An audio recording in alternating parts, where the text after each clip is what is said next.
Оваа трагедија уште еднаш го отвори прашањето кој се грижи за децата од социјално ранливите семејства. Дали затаиле службите и како да се намали бројот на вакви несреќи. За ово во живо во вестиве Тамара Стојкова разговара со соговорникот на оваа тема. Кој е твој соговорник и повели со разговорот? Тања, добар ден. За жал, ова не е прва ситуација во која што страдаат невини детски животи кои што се дел од социјално ранливи семејства, но нема да биде ниту последен доколку не се преземат соодветните мерки. Овие 2 дена на социјалните мрежи кружа полемики и дискусии за тоа кој е виновен во целата за оваа трагедија која што се случи во Велеса, во која што настрада 3 детски животи.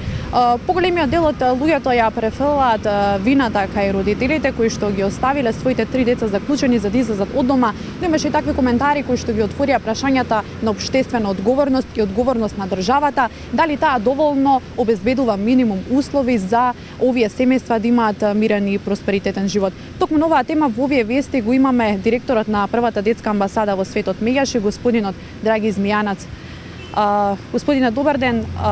Овој немил настан во Велес практично и го вклучи црвениот аларм. Дали може да кажеме дека социјалните служби отфрлуваат кога се работи вакви прашања за социјално ранливи семејства? Не треба да се претвориме во општество кој ќе дефинира жални бројки и жртви на деца кои гушнати ке згаснат 3 млади детски животи. Полемиката е секогаш одговорноста е најголема на родителите, но родителите кога се борат со екзистенцијални проблеми, кога нема доволно капацитети, кога живеат во субстандардни услови, кога немаат вода, струја, секако втор наред кој треба да ја преземе одговорноста во остварување на квалитетно родителствување се центрите социјална работа, особено што ова семејство користело социјална помош. Морало да работи на терен, да евидентира колку родителите се кадарни, капацитетни да остварат квалитетно родителствување, да отвори можност за нивно издислоцирање од тие субстандардни услови, да им обезбеди крв над главата, вода, струја и сите потребштини кои ги има децата, да бидат децата вклучени во најрана возраст во градинка, зашто градинката не е само згрижување, чување, туку образование, воспитување и грижа, директна грижа. Многу им е тешко, верувам, на родителите, и оваа полемика која вие ја отворивте, секако постепена одговорност иде прво родителите, па центрите социјална работа, па општината, па соседите, па училиштата, градинките, граѓанските организации и пошироко.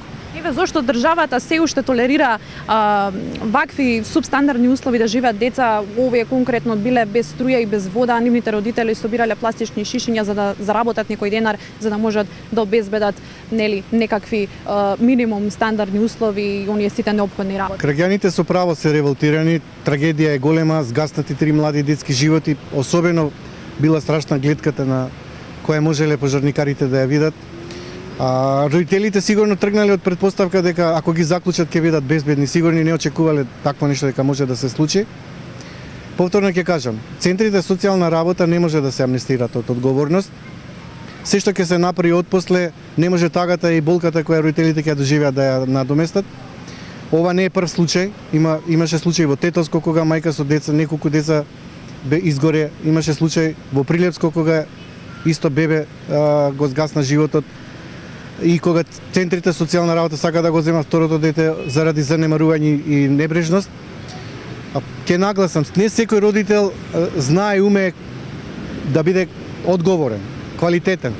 Некогаш од екзистенцијални проблеми, некогаш од недоволна посветеност, некогаш од немање услови елементарни за живот.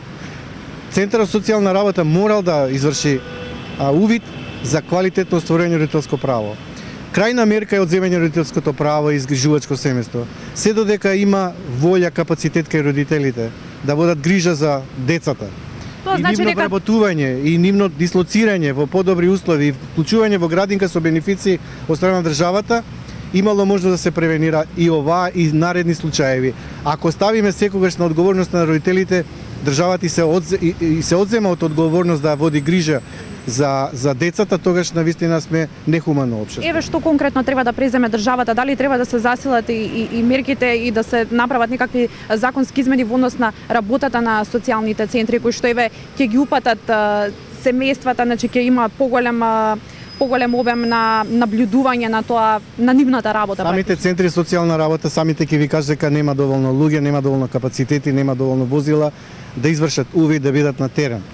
Но со самото тоа што биле евидентирани во центарот и да користеле социјална помош, тоа укажува на фактот дека центрите за социјална работа морале да наблюдуваат колку родителите квалитетно го стварат родителското право да биде барем еден од семејството вработен помош двајцата, да обезбедат дом со струја, вода и ке нагласам од рана возраст децата да бидат вклучени во градинка, затоа што родителите очигледно биле растргнати меѓу екзистенцијални проблеми и правилен раст и развој на децата. Тоа било за нив предизвик, тешкотија која не можеле на соодветен начин да одговорат.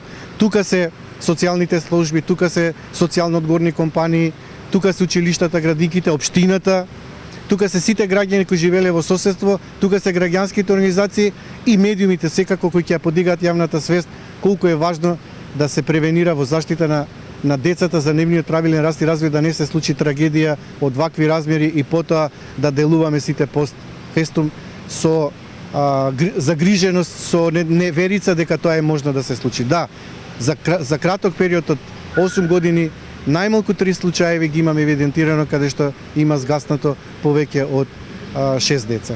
Ви благодарам, тоа беше господинот Драги Змијанац, директор на првата детска амбасада во светот Меѓаши, за несрекната трагедија во која што животот го загубија 3 деца.